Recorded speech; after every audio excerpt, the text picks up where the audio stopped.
Do you think that you know how to prepare for the collapse of the economy?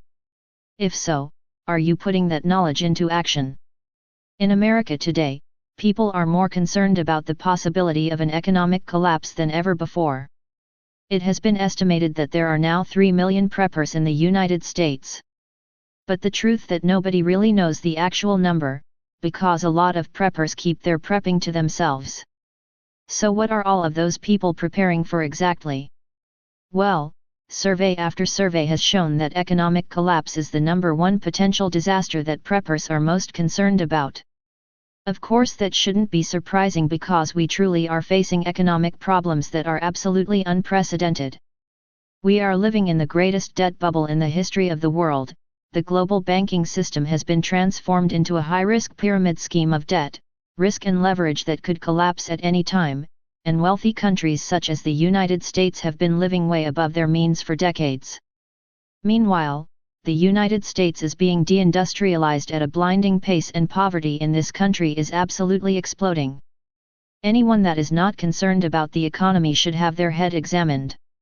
Fortunately, I have found that an increasing number of Americans are becoming convinced that we are heading for a horrific economic crisis. Once they come to that realization, they want to know what they should do. And the reality is that getting prepared is going to look different for each family based on their own unique circumstances. Some people have a lot of resources, while others have very little. Some people are very independent of the system and can move wherever they want, while others are totally dependent on their jobs and must stay near the cities at least for now. In addition, it is important to distinguish between the short-term and the long-term when talking about economic collapse. As I have written about previously, our economic collapse is not going to happen all at once. It is going to unfold over time. In the short term, many are moving money around and are building up emergency funds to prepare for the next recession. For the long term, many are storing up food and huge stockpiles of survival supplies in order to be prepared for the total collapse of society. Both approaches are wise, but it is important to keep in mind that different approaches will be needed at different times. The strategies posted below are a mix of both short-term and long-term strategies. Some will be important for our immediate future, while others may not be needed for a number of years. But in the end, you will be very thankful for the time and the effort that you spent getting prepared while you still could. The following are 25 things that you should do to get prepared for the coming economic collapse. Number 1. An emergency fund. Do you remember what happened when the financial system almost collapsed back in 2008? Millions of Americans suddenly lost their jobs, and because many of them were living paycheck to paycheck, many of them also got behind on their mortgages and lost their homes. You don't want to lose everything that you have worked for during this next major economic downturn. It is imperative that you have an emergency fund. It should be enough to cover all of your expenses for at least 6 months, but I would encourage you to have an emergency fund that is even larger than that. Number 2. Don't put all of your eggs into one basket. If the wealth confiscation in Cyprus has taught us anything, it is that we should not put all of our eggs in one basket. If all of your money is in one single bank account, it would be easy to wipe out. But if you have your money scattered around a number of different places, it will give you a little bit more security. Number 3. Keep some cash at home. This goes along with the previous point. While it is not wise to keep all of your money at home, you do want to keep some cash on hand. If there is an extended bank holiday or if a giant burst from the sun causes the ATM machines to go down, you want to be able to have enough cash to buy the things that your family needs. Just ask the people of Cyprus how crippling a bank holiday can be. One way to keep your cash secure at home is by storing it in a concealed safe. Number 4. Get out of debt. A lot of people seem to assume that an economic collapse would wipe out all debts, but that will probably not be the case. In fact, if you are in a tremendous amount of debt, you will be very vulnerable if the economy collapses and you are not able to find a job.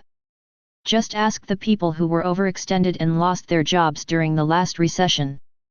So please get out of debt. Many debt collectors are becoming increasingly ruthless. In many areas of the country, they are now routinely putting debtors into prison. You do not want to be a slave to debt when the next wave of the economic collapse strikes. Number 5. Gold and silver. In the long term, the United States dollar is going to lose a tremendous amount of value and inflation is going to absolutely skyrocket.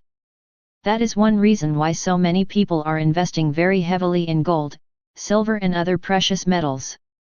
All over the globe, the central banks of the world are recklessly printing money. Everyone knows that this is going to end very badly. In fact, there is already a push in more than a dozen the United States states to allow gold and silver coins to be used as legal tender. Someday you will be glad that you invested in gold and silver now while their prices were still low. Number 6. Reduce your expenses. A lot of people claim that they can't put any money toward prepping, but the truth is that we all have room to reduce our expenses. We all spend money on things that we do not really need. Those that are lean and mean will tend to do much better during the times that are coming. Number 7. Start a side business. If you do not have much money, a great way to increase your income is by starting a side business. And it does not take a lot of money. There are many side businesses that you can start for next to nothing. And starting a side business will allow you to become less dependent on your job. In this economic environment, a job could disappear at literally any time. Number 8. Move away from the big cities if possible. For many people, this is simply not possible. Many Americans are still completely and totally dependent on their jobs. But if you are able, now is a good time to move away from the big cities. When the next major economic downturn strikes, there will be rioting and a dramatic rise in crime in the major cities. If you are able to move to a more rural area, you will probably be in much better shape. Number 9. Store food. Global food reserves have reached their lowest level in nearly 40 years. As the economy gets even worse and global weather patterns become even more unstable, the price of food will go much higher and global food supplies will become much tighter. In the long run, you will be glad for the money that you put into long-term food storage now. Number 10. Learn to grow your own food. This is a skill that most Americans possessed in the past, but that most Americans today have forgotten. Growing your own food is a way to become more independent of the system, and it is a way to get prepared for what is ahead. Number 11. Nobody can survive without water. Without water, you would not even make it a few days in an emergency situation. It is imperative that you have a plan to provide clean drinking water for your family when disaster strikes. Number 12. Have a plan for when the grid goes down. What would you do if the grid went down and you suddenly did not have power for an extended period of time? Anyone that has spent more than a few hours without power knows how frustrating this can be. You need to have a plan for how you are going to provide power to your home that is independent of the power company. Number 13. Have blankets and warm clothing on hand. This is more for emergency situations or for a complete meltdown of society. During any major crisis, blankets and warm clothing are in great demand. They also could potentially make great barter items. Number 14. Store personal hygiene supplies. A lot of preppers store up huge amounts of food, but they forget all about personal hygiene supplies. During a long crisis, these are items that you would greatly miss if you do not have them stored up. These types of supplies would also be great for barter. Number 15. Store medicine and medical supplies. You will also want to store up medical supplies and any medicine that you may need. In an emergency situation, you definitely would not want to be without bandages and a first aid kit. Over the course of a long crisis, you do not want to run out of any medicines that are critical for your health.